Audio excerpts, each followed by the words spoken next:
Hello everyone, welcome to chemistry Diksuchi. So today's topic ఏంటంటే coordination కాంపౌండ్స్లో isomerism గురించి చూద్దాం. సో ఐసోమరిజంలో మనకి 2 టైప్స్ ఆఫ్ ఐసోమరిజమ్స్ అనేవి ఉంటాయన్నమాట. అవేంటంటే మనకి స్ట్రక్చరల్ ఐసోమరిజం ఓన్లీ స్ట్రక్చర్లో డిఫరెన్స్ అనేది ఉంటే మనకి స్ట్రక్చరల్ ఐసోమరిజం అనేది చూపిస్తాయి అన్నమాట. Next stereo isomerism. So structural ఐసోమరిజంలో మనకి ఏముంటాయి? సో స్ట్రక్చరల్ ఐసోమరిజంలో పార్ట్స్ చూద్దాం మనం. 1 2 3 4 5 పార్ట్స్. సో అవేంటంటే ionization isomerism,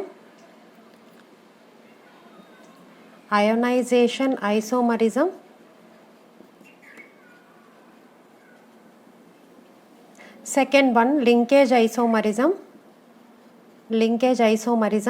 third one hydrate isomerism, coordination isomerism, position isomerism.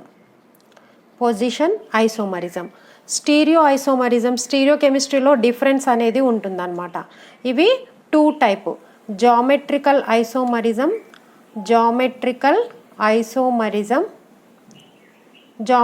Isomerism అంటే సిస్ ట్రాన్స్ స్ట్రక్చర్స్ వస్తాయి కదా, అది జామెట్రికల్ ఐసోమరిజం అన్నమాట. Geometrical isomerism, optical isomerism. So structural ఐసోమరిజంలో మనకి 5 టైప్స్ ఉన్నాయి. స్టీరియో ఐసోమరిజంలో మనకి 2 టైప్స్ అనేవి ఉన్నాయి. సో ఈరోజు క్లాస్లో మనము స్ట్రక్చరల్ ఐసోమరిజం గురించి చూద్దాము.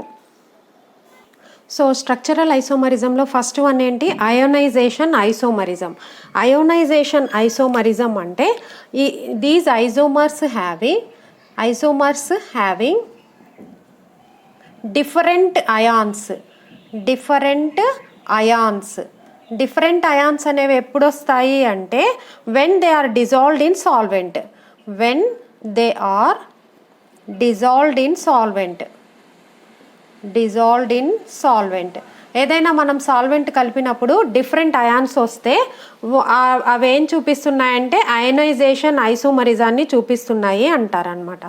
ఫర్ ఎగ్జాంపుల్ తీసుకోండి, CONH3 టేకెన్ 5 times BrSO4. అదేవిధంగా CONH3 టేకెన్ 5 times SO4Br. ఈ రెండు అయనైజేషన్ ఐసోమరిజాన్ని చూపిస్తాయన్నమాట. అండ్ అని పెట్టుకోండి, ఈ రెండు అయనైజేషన్ ఐసోమరిజాన్ని చూపిస్తాయి.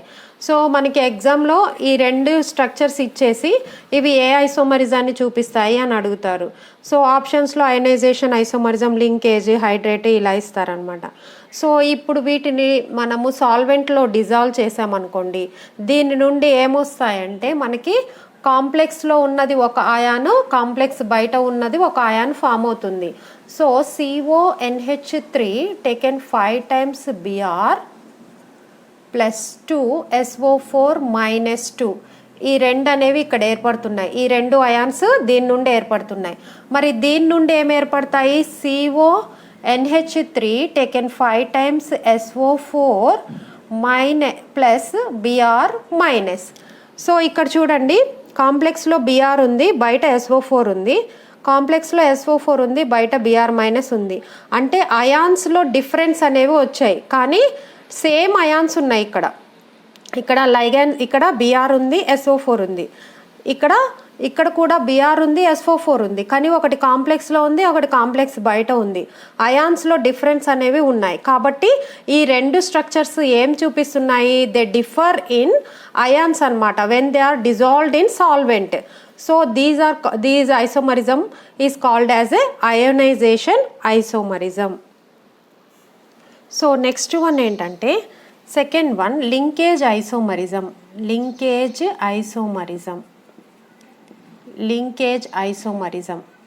లింకేజ్ ఐసోమరిజాన్ని ఏవి చూపిస్తాయి అంటే యాంబిడెంటేట్ లైగాండ్స్ అనేవి లింకేజ్ ఐసోమరిజాన్ని చూపిస్తాయి. సో ఎక్కడైతే మీకు యాంబిడెంటేట్ లైగాండ్స్ అనేవి వచ్చాయో అక్కడ మీరు ఏం చెప్పాలి, ఆ లింకేజ్ ఐసోమరిజం అనేది పొజెస్ చేస్తుంది అని మనం చెప్పాల్సి ఉంటుంది. CONH3 taken 5 times NO2 +2, so +2 CONH3 taken 5 times ONO +2. ఈ రెండిటికి ఎండ్ అని పెట్టుకోండి. ఈ రెండు మనకి లింకేజ్ ఐసోమరిజాన్ని చూపిస్తాయన్నమాట. ఎలా కనుక్కుంటున్నామంటే NO2 మరియు ONO ఈ రెండు అనేవి డిఫరెంట్ యాంబిడెంటేట్ లైగాండ్స్, డిఫరెంట్ సైట్స్ ఉంటాయి. ఇందులో డొనేటింగ్ సైట్స్ డిఫరెంట్ ఉంటాయి. ఇక్కడ నైట్రోజన్ అనేది డొనేట్ చేస్తే ఇక్కడ ఆక్సిజన్ అనేది డొనేట్ చేస్తుందన్నమాట. అంటే ఈ స్ట్రక్చర్లో నైట్రోజన్ డైరెక్ట్గా మెటల్ తోటి అటాచ్ అయి ఉంటే ఈ స్ట్రక్చర్లో ఆక్సిజన్ మెటల్ తోటి అటాచ్ అయి ఉంటుంది. సో ఇలాంటి ఐసోమరిజాన్ని ఏమంటున్నామంటే లింకేజ్ ఐసోమరిజం అంటున్నాం. ఫర్ ఎగ్జాంపుల్ ఇంకొక ఎగ్జాంపుల్ తీసుకున్నట్లయితే CONH3 taken 5 times CN +2 CONH3 taken 5 times NC +2. చూడండి ఇక్కడ CN డైరెక్ట్గా కార్బన్ అటాచ్ అయ్యి CO తోటి అటాచ్ అయి ఉంటుంది. ఇక్కడ కార్బన్కి నైట్రోజన్ అటాచ్ అయి ఉంటుంది. ఈ రెండు. సో ఇవేంటి, CN అనేది యాంబిడెంటేట్ లైగాండ్, అదేవిధంగా ఇక్కడ NO2 అనేది కూడా యాంబిడెంటేట్ లైగాండ్. 2 sites ఉంటాయి వీటికి. యాంబిడెంటేట్ లైగాండ్స్కి 2 sites ఉంటాయి, కానీ at a time only 1 site మాత్రమే ఇది అటాచ్ అయ్యి ఉంటుందన్నమాట. వీటిని ఏమంటాము, యాంబిడెంటేట్ లైగాండ్స్ అంటాము. ఎక్కడైతే స్ట్రక్చర్స్లో యాంబిడెంటేట్ లైగాండ్ మీరు చూసారో వెంటనే దానికి మీరు ఏం ఐసోమరిజం అని టిక్ చేయాల్సి ఉంటుంది, లింకేజ్ ఐసోమరిజం అని టిక్ చేయాల్సి ఉంటుంది. సో నెక్స్ట్ ఐసోమరిజం ఏంటంటే వెన్ వాటర్ మాలిక్యూల్స్ అంటే H2Os అనమాట. When water molecules interchanged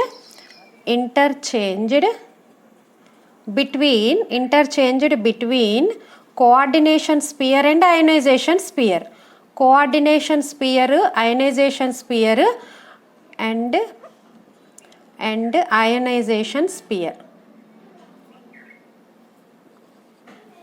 ionisation sphere, coordination sphere, ionization స్పియర్లో ఇంటర్చేంజ్ అవుతూ ఉంటాయి.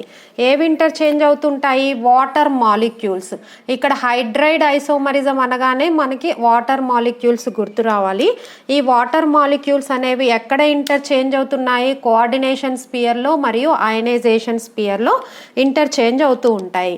ఎగ్జాంపుల్ చూసినట్లయితే మీకు అర్థమైపోతుంది. CrH2O taken 6 times Cl3. So next and CrH2O taken 5 times Cl2 and CrH2O taken 4 times Cl2 Cl. So ఇక్కడ చూడండి, మీకు ఇక్కడ Cl2, ఇక్కడ ఒక H2O పోయింది కాబట్టి ఇక్కడ ఒక H2O వస్తుంది. సో ఇక్కడ 2 H2Os పోయాయి కాబట్టి ఇక్కడ 2 H2Oలు వస్తాయి అన్నమాట. సో ఇక్కడ చూస్తున్నట్లయితే మనకి ఇంకొక స్ట్రక్చర్ కూడా చూడొచ్చు. అండ్ CrH2O H2O Cl3, ఇక్కడ 3H2O ఇక్కడ 3H2O. సో టోటల్గా మనకి సరిపోయాయి. ఇక్కడ చూడండి, ఇది కోఆర్డినేషన్ స్పియర్, ఇదేంటి కోఆర్డినేషన్ స్పియర్, ఇదేంటి అయనైజేషన్ స్పియర్. ఈ H2Oలు ఏం చేస్తున్నాయి, కోఆర్డినేషన్ స్పియర్ నుండి అయనైజేషన్ స్పియర్లోకి వెళ్ళిపోతున్నాయి. ఇక్కడ ఒక Cl లోపలికి వచ్చింది, ఇక్కడ ఉన్న H2O బయటికి వెళ్ళిపోయింది. నెక్స్ట్ ఇక్కడ ఉన్న Cl ఇంకొకటి లోపలికి వచ్చింది, ఇక్కడ ఉన్న H2O ఇంకొకటి బయటికి వెళ్ళింది. నెక్స్ట్ 3 Cls వచ్చేసి ఇక్కడ జాయిన్ అయ్యాయి, H2O అనేది బయటికి వెళ్ళిపోయింది. సో ఈ విధంగా మనము ఇలాంటి స్ట్రక్చర్స్ ఉన్నప్పుడు సో వీటిని ఏం చేస్తామంటే AgNO3 కలిపామనుకోండి, వీటికి AgNO3 కలిపామనుకోండి, ఎక్కడైతే బయట సిఎల్స్ ఏవైతే ఉన్నాయో 3 CLs, ఇది ఫస్ట్ ఇంట్రడక్షన్ క్లాస్లో చెప్పాను. ఈ AgNO3 ఏం చేస్తుంది, అయనైజేషన్ స్పియర్లో ఉన్నటువంటి 3 క్లోరైడ్ అయాన్స్తో కలిసి 3 AgClsని ఏర్పరుస్తుంది ఫస్ట్ స్ట్రక్చర్లో. ఇది ఫస్ట్ అనుకోండి. ఫస్ట్ స్ట్రక్చర్లో ఎన్ని AgCl ప్రెసిపిటేట్ అవుతాయి, 3 AgCl ప్రెసిపిటేట్ అవుతాయి. ఇది సెకండ్ స్ట్రక్చర్ అనుకోండి. సెకండ్ స్ట్రక్చర్లో ఎన్ని క్లోరైడ్స్ ఉన్నాయి, Cl2 ఉంది కాబట్టి సెకండ్ స్ట్రక్చర్లో 2 AgCl ప్రెసిపిటేట్ అవుతాయి. థర్డ్ స్ట్రక్చర్లో ఒక Cl ఉంది కాబట్టి థర్డ్ స్ట్రక్చర్లో ఒక AgCl ప్రెసిపిటేట్ అవుతుంది. ఫోర్త్ స్ట్రక్చర్లో ఎటువంటి Cls అయనైజేషన్ స్పియర్లో లేవు కాబట్టి అక్కడ AgCl అనేది ప్రెసిపిటేట్ అనేది కనిపించదు, వైట్ కలర్ ప్రెసిపిటేట్ అనేది కనిపించదు. ఈ విధంగా మనం తెలుసుకోవచ్చు అనమాట. సో ఈ హైడ్రైడ్ ఐసోమరిజం అంటే ఏంటి, వాటర్ మాలిక్యూల్ ఇంటర్చేంజ్ అవుతూ ఉంటాయన్నమాట. అయనైజేషన్ స్పియర్లోకి కోఆర్డినేషన్ స్పియర్లోకి ఇంటర్చేంజ్ అవుతూ ఉంటాయన్నమాట. ఇలా ఇంటర్చేంజ్ అవ్వడాన్నే మనం ఏమంటున్నాము, హైడ్రైడ్ ఐసోమరిజం అని అంటున్నాం.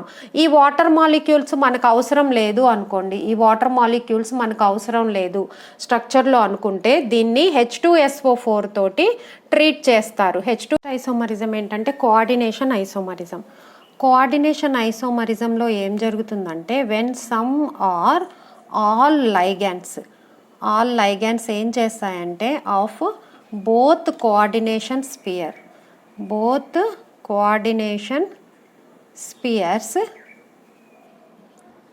స్పియర్స్ ఆర్ ఇంటర్చేంజ్డ్ అంటే కొన్ని లైగాండ్స్ కానీ అన్ని లైగాండ్స్ కానీ కోఆర్డినేషన్ స్పియర్స్లో ఇంటర్చేంజ్ అవుతూ ఉంటే వాటిని ఏమంటామంటే కోఆర్డినేషన్ ఐసోమరిజం అని అంటాము. ఎగ్జాంపుల్ చూస్తే అర్థమవుతుంది. CONH3 టేకెన్ 6, CrCN టేకెన్ 6, ఈ విధంగా ఒక కాంప్లెక్స్ ఉంది. సో మనం ఈ ఎగ్జాంపుల్స్ అనేవి చూసాము ఆక్సిడేషన్ స్టేట్ అప్పుడు నామన్క్లేచర్లో చూసాము. ఇలా 2 స్ట్రక్చర్స్ ఇస్తారు, ఫస్ట్ దాన్ని క్యాటయానిక్ పార్ట్, సెకండ్ దాన్ని యానియానిక్ పార్ట్ తీసుకోవాలని చూసాం కదా. సో ఈ స్ట్రక్చర్లో ఏమవుతుందంటే మనకి ఇక్కడ ఏముంది, మెటల్ CO ఉంది, ఇక్కడ ఏముంది Cr ఉంది. ఇక్కడ ఉన్నటువంటి లైగాండ్స్ అనేవి ఇంటర్చేంజ్ అవుతాయి అన్నమాట. ఫర్ ఎగ్జాంపుల్ మనకి Cr ఉందనుకోండి, ఇక్కడ ఏమున్నాయి CN6 ఉన్నాయి, ఇక్కడ NH36 ఉంటుంది. అదేవిధంగా కోబాల్ట్కి NH36 ఉంది కదా, ఇక్కడికి వచ్చేసరికి CN6 అవుతుంది. సో ఈ విధంగా లైగాండ్స్ యొక్క ఇంటర్చేంజ్ అనేవి జరుగుతూ ఉంటే దాన్ని ఏమంటామంటే కోఆర్డినేషన్ ఐసోమరిజం అని అంటాము. ఇంకొక ఎగ్జాంపుల్ తీసుకుందాం. CuNH3 taken 4 times PtCl4 and ఇప్పుడు చెప్పండి, PT తీసుకున్నాను అనుకోండి, ఇక్కడ Cl4 ఉంది, ఇంటర్చేంజ్ అయితే లైగాండ్ ఇంటర్చేంజ్ అయితే ఏం రావాలి, NH3 టేకెన్ 4 times రావాలి. So next CuCl4. సో ఇవేంటి, కోఆర్డినేషన్ ఐసోమరిజాన్ని చూపిస్తున్నాయి.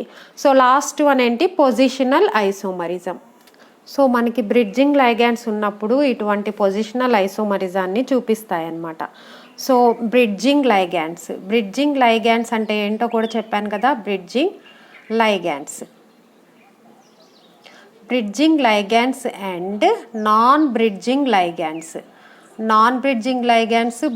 లైగాండ్స్ యొక్క పొజిషన్లో చేంజ్ అనేది ఉంటే ligands differently placed around the central metal atom.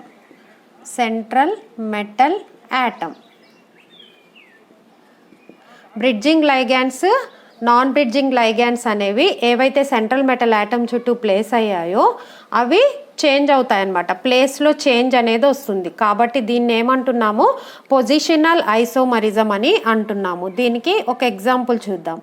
ClNH3 taken thrice CO. So ఇలా ఉంటే బ్రిడ్జింగ్ లైగాండ్స్ అని చూసాం కదా మనము. CO NH3 taken thrice Cl+2, ఇదొక కాంప్లెక్స్ ఉంది. అండ్ ఇంకొక కాంప్లెక్స్ చూద్దాం ఎలా చేంజ్ అయిందో.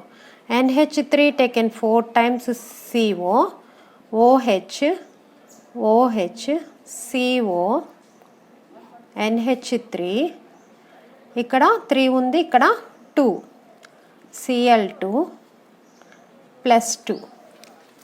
సో ఈ విధంగా మనకి ఈ 2 స్ట్రక్చర్స్లో చూడండి డిఫరెన్స్ ఏముంది. ఇక్కడ స్ట్రక్చర్స్లో ఇక్కడ Cl ఉంది, ఇక్కడ NH3 టేకెన్ థ్రైస్ ఉంది, ఇక్కడ ఏమైంది NH3 టేకెన్ థ్రైస్ Cl ఉందన్నమాట. సో ఇక్కడ మనకి ఏమైంది, బ్రిడ్జింగ్ లైగాండ్స్ ఉన్నప్పుడు ఏం జరుగుతున్నాయి, ఇక్కడ నాన్ బ్రిడ్జింగ్ లైగాండ్స్ యొక్క ప్లేసెస్లో డిఫరెన్స్ అనేది ప్లేస్డ్ అనేది చేంజ్ అవుతూ ఉన్నాయన్నమాట. ఈ Cl అనేది ఇక్కడికి వచ్చేసింది, ఈ NH3 అనేది ఇక్కడికి వచ్చేసింది. ఇది ఇక్కడికి రావడం వల్ల ఇవి NH3 4 అయింది, ఈ Cl ఇక్కడికి వెళ్ళడం వల్ల Cl2 అయిందనమాట. సో ఈ రకంగా మనకి bridging ligands non bridging ligands ఉంటే వీటి యొక్క ప్లేసులలో డిఫరెన్స్ అనేది ఉంటే దాన్ని మనం ఏమంటున్నాము, పొజిషనల్ ఐసోమరిజం అని అంటున్నాము. సో ఇవి మనకి స్ట్రక్చరల్ ఐసోమరిజంలో మనకి డిఫరెన్స్ అన్నమాట. సో నెక్స్ట్ క్లాస్లో మనము ఏం చూద్దాము, జామెట్రికల్ ఐసోమరిజం, స్టీరియో ఐసోమరిజంలో జామెట్రికల్ ఐసోమరిజం అనేది ఎలా ఉంది అనేది మనం డీటెయిల్ ఎక్స్ప్లెనేషన్ అనేది చూద్దాం. సో ఈ వీడియో కనుక మీకు నచ్చినట్లయితే please subscribe my channel. Thank you.